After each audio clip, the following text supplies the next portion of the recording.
So what exactly is the job of a community assistant and what do you have to do with that? Being a CA, basically like the leader of a floor. I'm a second floor east of Benoist Hall, and the job of a CA, there's many aspects to it. First of all, you need to be there for your residents as a resource. So if they have any questions, you need to be able to answer them, or at least figure out who you can send them to answer those questions.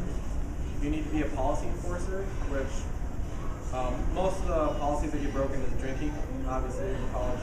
But also the number one thing that you really need to do as a community assistant is to build community and make it feel like basically they're at home.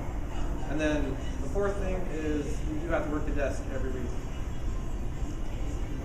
So how do you balance being a CA and being a student at the same time? On the average day, balancing really isn't an issue, but some days it does get pretty busy. So you want to be really organized and always get your homework done right away. So that way if something does come up on the job, you don't have homework getting in the way. I know there are many aspects to being a community assistant. What would you think is the hardest aspect?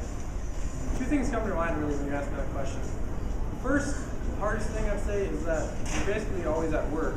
Being a community assistant, you live where you work, so you can't really ever not be at work. And the second thing would have to be that your residents are your friends as well. And so when you're forced to enforce policy, it's kind of hard because you're dealing with your friends.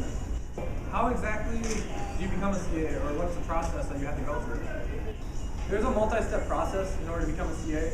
First, obviously, you need to apply, and with that application, you need 2 references, and at least one of those you need to have be a community assistant or an RHD, or at least you should. And if you apply, then you'll put into the pool of interviewees.